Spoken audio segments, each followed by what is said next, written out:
masuk dalam ibadah pemberkatan pernikahan kedua saudara kita, saudara Habel dan saudari Urda. Hal ini tentu tidak tiba-tiba terjadi.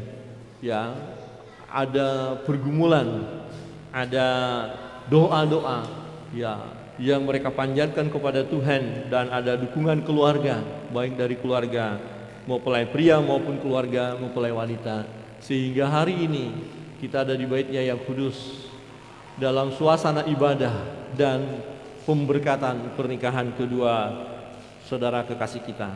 Tema hari ini adalah dua menjadi satu. Nah, ini adalah tema pilihan kedua mempelai. Dan kenapa tanggal 21?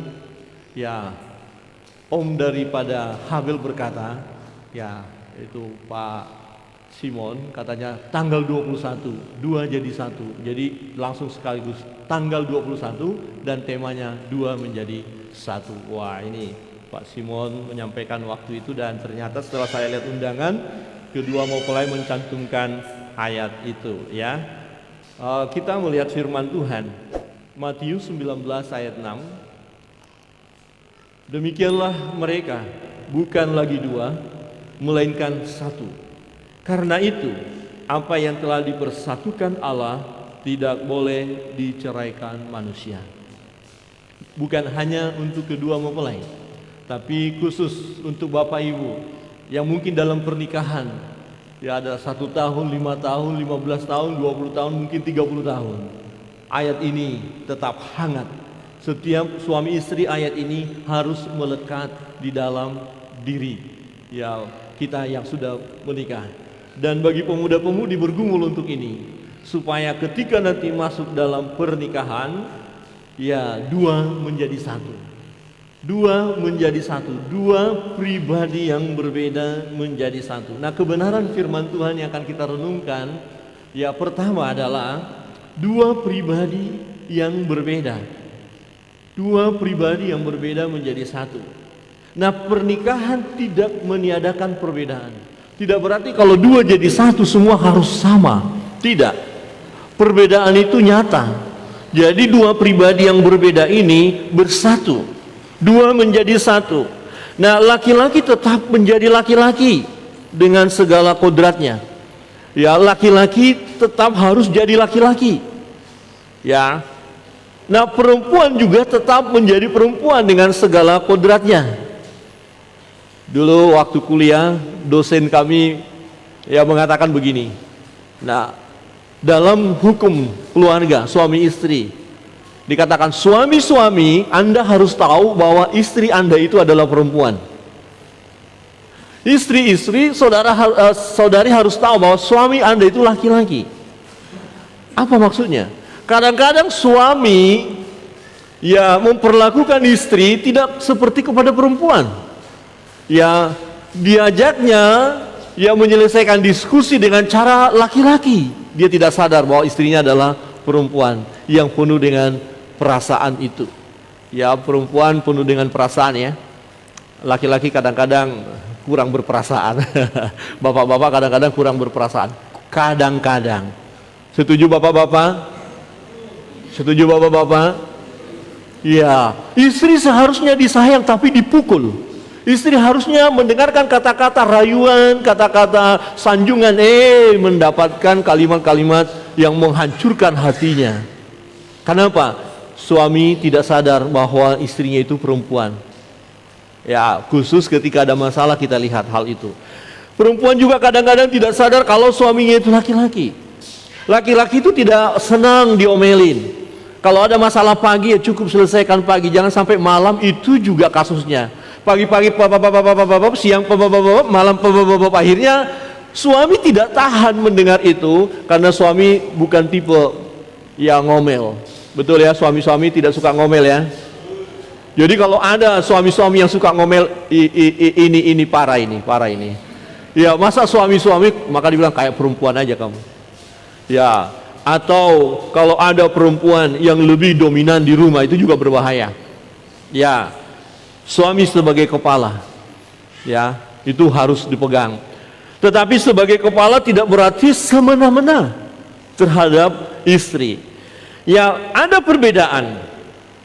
Kedua mempelai ini luar biasa. Problem dalam rumah tangga akan lebih kuat, akan lebih hebat. Kenapa? Karena ya pertemuan mereka suku yang berbeda. Ya. Satu dari Alor. Alor biasanya keras ya Bapak Ibu ya. Amin. Itu ada dulu saya orang Batak. Terus dibilang, wah ini orang Batak ini keras. Tapi ada teman berkata, beda. Orang Batak yang sudah bertobat tidak keras, lemah lembut. Sama orang Alor yang sudah bertobat juga lemah lembut. Saudari Urna tidak boleh memaksakan saudara Habel harus seperti sukunya. Karena asalnya memang sudah berbeda. Pembentukan sudah berbeda. Ya, budaya yang berbeda. Demikian juga saudara Habel tidak bisa memaksakan Urna harus ikut dengan budayanya. Tidak bisa. Dua menjadi satu tidak harus mengikuti dengan Alor. Sama-sama keras ya, itu ya lah ya. Sama-sama keras atau sama-sama lembut? Lembut ya, karena sudah bertobat. Batak Alor. Wah, cocok keras juga ini. Apa kau? Kau juga apa? Apa kau? Kau apa? Apa-apa. Tapi ketika dimainkan bersama dan searah. Kalau musik satu sesuka hatinya, pemain musik, pemain gitar sesuka hatinya, pemain drum sesuka hatinya, pemain bass sesuka hatinya, akan kacau balau. Tetapi ketika ada satu tujuan mereka, satu nada, satu lagu yang mereka lakukan dan saling mengerti satu dengan yang lain, fungsinya dipadukan menjadi satu.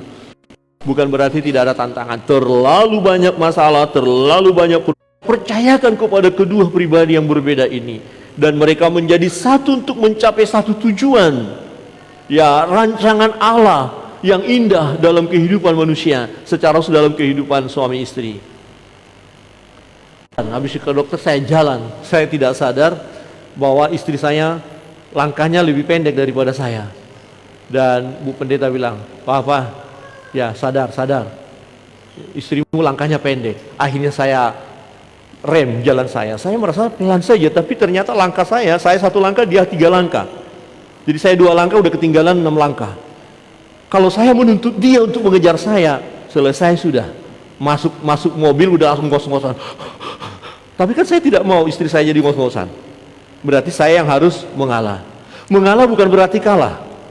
Supaya harmonis, supaya perjalanan itu indah, saya ya mundur. Langkah saya perpendek.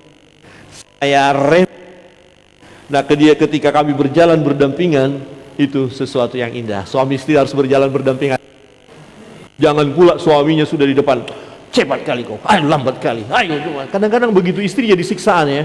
Udah cepat atau istri-istri. Ada kadang-kadang istri yang lebih cekatan, suaminya lambat. Lambat sekali kau. Aduh, bahaya itu. Ya, coba diselaraskan. Dua ini berbeda. Ya, saya orang Batak, istri saya orang Jawa. Perbedaannya luar biasa. Tetapi bisa dipadu sedemikian rupa menjadi satu keindahan yang luar biasa. Amin. Kedua mempelai, pertahankan. Ketika saudara sudah mengambil keputusan hari ini, di mana kedua saudara akan masuk dalam rumah tangga, diberkati, itu artinya ya kalian menyadari bahwa berbeda kalian, banyak perbedaan. Tetapi ketika mengambil komitmen di hadapan Allah, di hadapan jemaat, kalian harus mempertahankan kesatuan itu. Bagaimana perbedaan yang ada, yang luar biasa, padukanlah menjadi satu yang indah. Perbedaan bukan untuk ya menghancurkan satu dengan yang lain, tetapi perbedaan itu saling melengkapi. Ya, sejauh kita mampu beradaptasi satu dengan yang lain supaya mencapai keindahan. Ya, seperti pemain musik tadi. Ya, tidak boleh egois salah seorangnya. Kalau salah seorang pemain musik egois, suaranya akan kacau, tidak nyaman untuk didengar. Tetapi ketika satu dengan yang lain saling menyadari, saling mengerti, maka nada-nada yang indah akan terdengar. Kebenaran yang kedua, Bapak Ibu Saudara yang terkasih dalam Tuhan. Yang pertama tadi, dua menjadi satu. Di ayat 4 ayatnya kita baca, jawab Yesus, tidakkah kamu baca bahwa Ia yang menciptakan manusia sejak semula menjadikan mereka laki-laki dan perempuan, berbeda, ya. Dan firman-Nya, sebab itu laki-laki akan meninggalkan ayah dan ibunya dan bersatu dengan istrinya sehingga keduanya itu menjadi satu daging. Yang berbeda tadi menjadi satu, ya, satu keindahan, ya, hal yang membahagiakan. Kebenaran yang kedua, Bapak Ibu, dua menjadi satu. Ini adalah karya Allah, dipersatukan oleh Allah, ya. Dipersatukan oleh Allah, bukan keinginan diri sendiri. Akan berbeda hasilnya. Kalau kita menginginkan suatu pernikahan hanya dorongan, ya, keinginan manusia, maka pernikahan itu tidak akan bertahan, karena manusia itu labil, ya. Ya, sekarang bisa jatuh cinta kepada pasangannya, besok-besok udah jatuh cinta lagi kepada yang lain, dan besok-besok bisa jatuh cinta yang lain. Tapi kalau karya Allah, ya, maka ya pernikahan itu akan bisa dipertahankan. Ingat, ini adalah karya Allah, bukan suka-suka kita, ya. Dikatakan, ya, karena itu, ya, demikianlah mereka bukan lagi dua melainkan satu. Ini satu karya Allah, ya. Dan karya Allah ini adalah sesuatu yang luar biasa. Ya, apakah Habil pernah bermimpi sebelumnya akan pasangan hidupnya, tulang rusuknya adalah dari mentawai? Ini satu rahasia. Tidak tahu. Ya. Apakah Urna, ya, sudah merancangkan jauh sebelumnya praktek ke Bali? Ini luar biasa, praktek di Sinam ini luar biasa, ya. Bukan, ya, udah beberapa orang, ya. Praktek dan praktek. Praktek dan praktek. Setelah praktek nggak mau kembali lagi, langsung menetap di Bali karena ternyata teman hidup ada di Bali. Betul, Urna? Ya, saya bisa melihat Urna tersenyum. Ya, cuma saya nggak tahu kapan mulai jatuh cinta mereka, ya. Saya selalu mengamat-amati, tapi kali ini di luar pengamatan. Mungkin ibu-ibu yang tahu, ya. Tapi saudara Habil luar biasa, ya. Ya, luar biasanya nyaris tak terdengar. Tiba-tiba Pak Gembala bimbingan pranikah, begitu, ya. Bagaimana? Ya. Tapi saudara Habil bagus, ketika mau bepergian permisi dulu. Pak Pendeta permisi, kami mau ada jalan ke sini. Ya, kalau sudah permisi, Pak Gembala izinkan. Tapi kalau nggak permisi, ketahuan, Urna segera kita pulangkan, kembalikan ke kampus. Tapi semua berjalan dengan baik, ya. Alor dan mentawai, ya, disatukan. Ini adalah rahasia ilahi. Coba kita berpikir. Saya seringkali juga berpikir, saya orang Batak. Dulu saya paling benci orang Jawa. Mohon maaf untuk orang-orang Jawa. Saya dulu seringkali bertengkar waktu anak-anak, ya, waktu SD. Ya, saya lahir di perkebunan, ya, di Siantar, ya, di Sidamanik. Jadi ada saudara-saudara kita yang bekerja yang dari Pulau Jawa. Jadi waktu anak-anak kita berantem. Ada nyanyiannya begini. Ya, saling olok-mengolok. Ini waktu kecil, ya. Kalau sekarang kan tidak lagi, ya, tidak boleh ngolok-ngolok, ya. Jadi nyanyinya begini. Batak makan babi. Ya, kata teman yang dari Jawa. Kemudian kita balas, Jawa makan kutu. Mana enak, babi atau kutu? Karena orang Jawa kalau ambil kutu digigit. Nggak tahu betul apa enggak. Tapi itu akhirnya kami berantem. Dan sejak itu saya nggak suka dengan orang Jawa. Ternyata punya cerita, Ibu Pendeta itu nggak suka sama orang Batak. Benar, dia benci ada orang Batak dekat-dekat dia waktu di kampus, dihina sama dia. Oh, dihina habis-habisan. Jauh lah. Ternyata di Malang kami ketemu, sama-sama benci. Oh, rupanya benci itu benar-benar cinta, saudara. Wah, ya, luar biasa. Saya tidak suka dia, Jawanya maksudnya, sukunya. Dia juga tidak suka Batak. Tetapi ketika karya Allah bekerja, jangan katakan suka tidak suka. Ketika Tuhan bekerja, yang tadinya kita membenci atau tidak suka, tetapi kemudian Tuhan kasih hati, Ya, kemudian menyukai dia. Dia menyukai saya, kira-kira begitu. Nah, ini datangnya dari mana? Hati ini siapa yang buat? Apa kita bisa paksakan? Apa bisa Urna memaksakan diri untuk jatuh cinta kepada Habel? Apa Habel bisa memaksakan diri untuk jatuh cinta kepada Urna? Tidak bisa. Ini masalah cinta. Hati. Ya. Maka kita belajar kemarin dari Kidung Agung, ya cinta itu kuat bagaikan maut. Ya, kalau dilarang, orang tua larang pun terobos saja.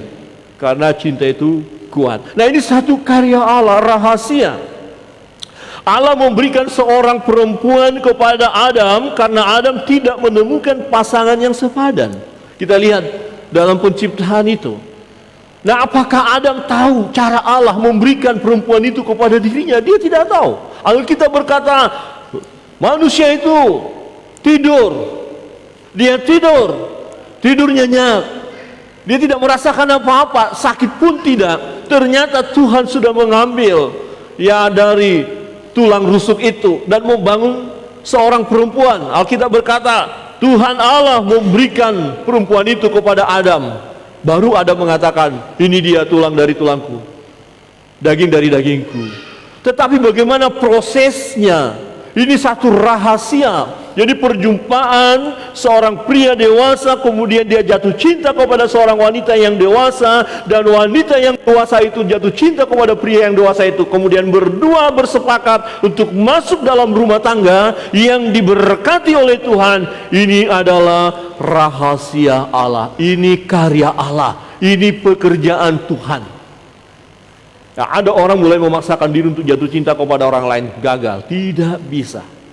Tapi ketika Tuhan kasih hati itu, ya, maka keduanya bergumul, ya, berdoa, apakah betul siap untuk masuk dalam rumah tangga? Sebab rumah tangga ini adalah karya Allah, Tuhan yang mendesain sedemikian rupa supaya suami istri, ketika Allah melihat ada memberi nama-nama kepada binatang, tapi bagi dirinya tidak ditemukan yang sepadan.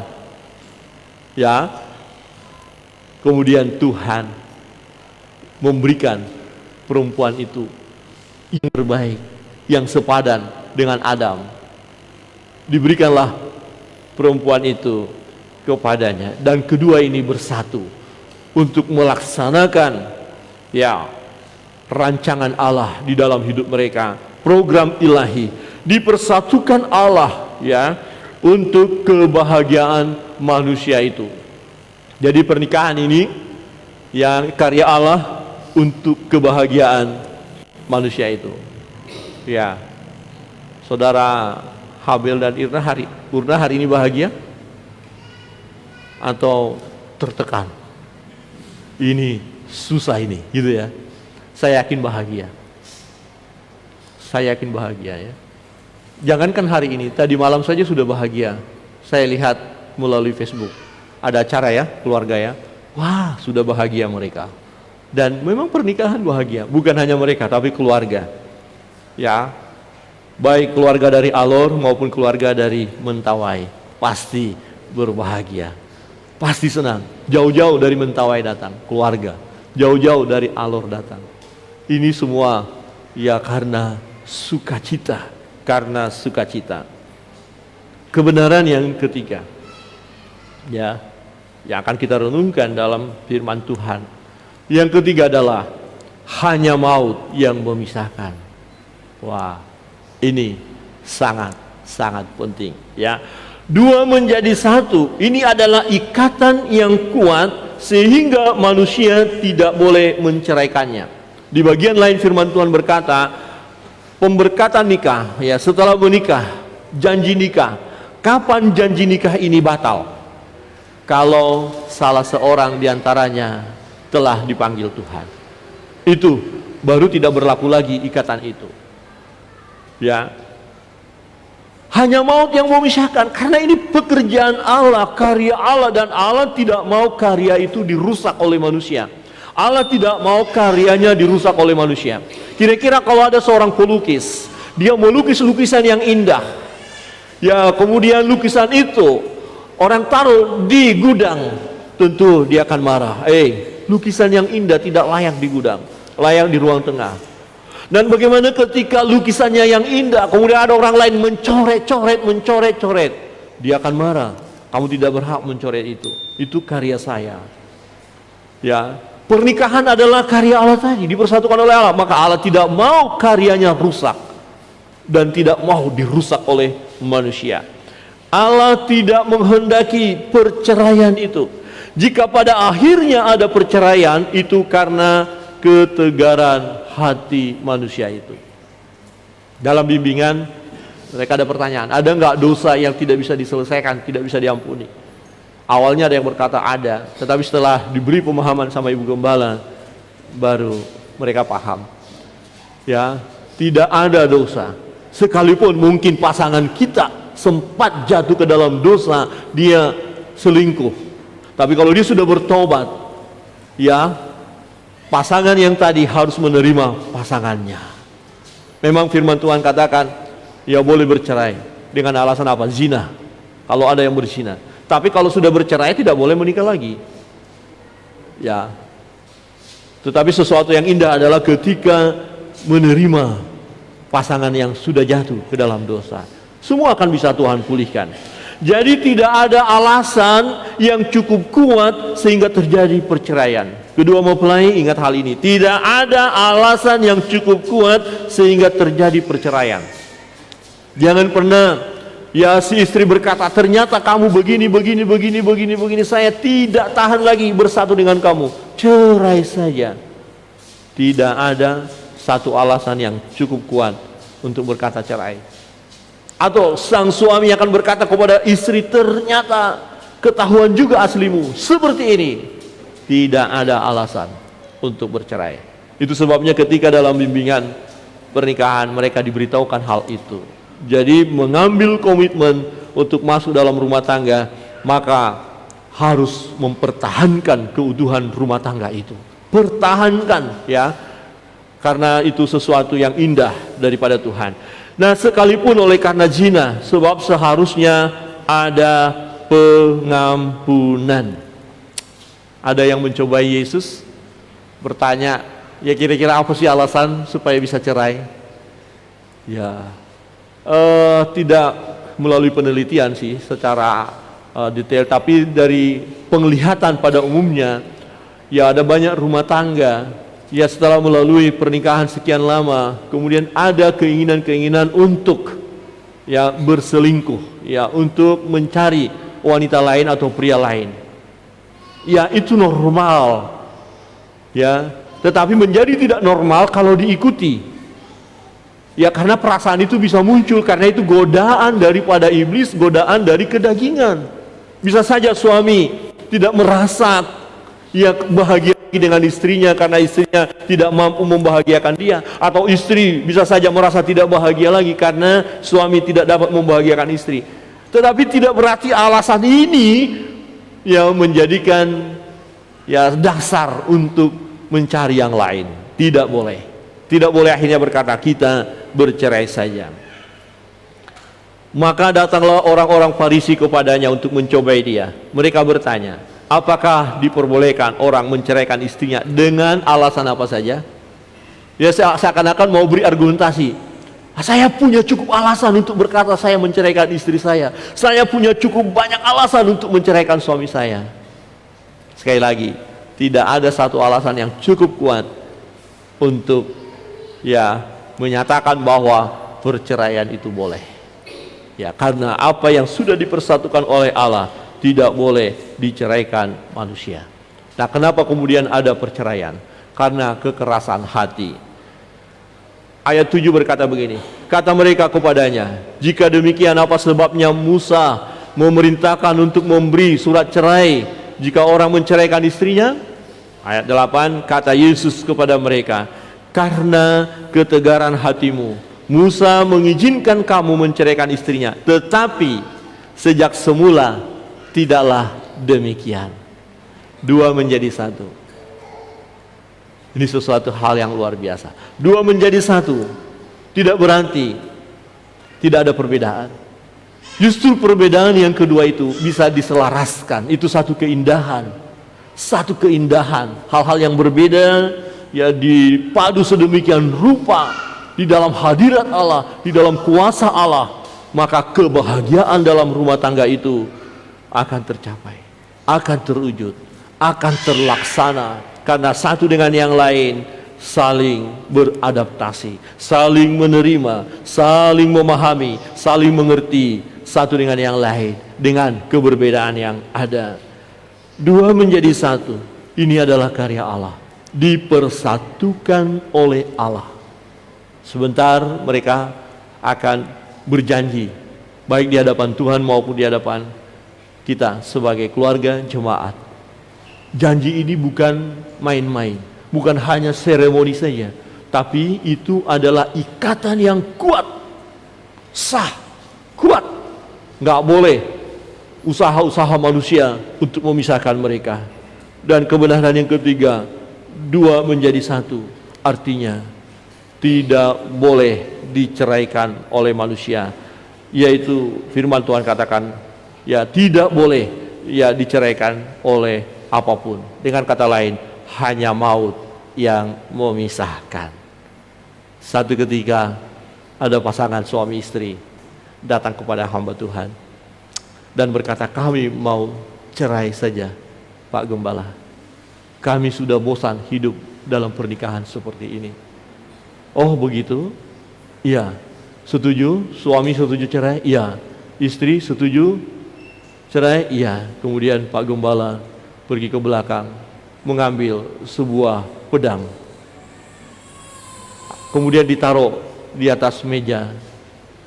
Ya, siapa yang mau cerai, silakan bunuh salah satu pasanganmu, karena hanya maut yang bisa memisahkan. Silakan, siapa yang mau membunuh dan siapa yang mau dibunuh.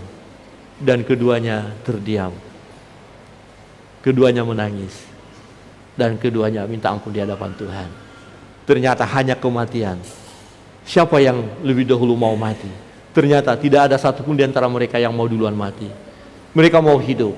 Artinya mereka mempertahankan pernikahan itu. Masalah yang ada dapat terselesaikan. Tidak ada satu persoalan yang terlalu berat sehingga Tuhan Yesus tidak sanggup menolong.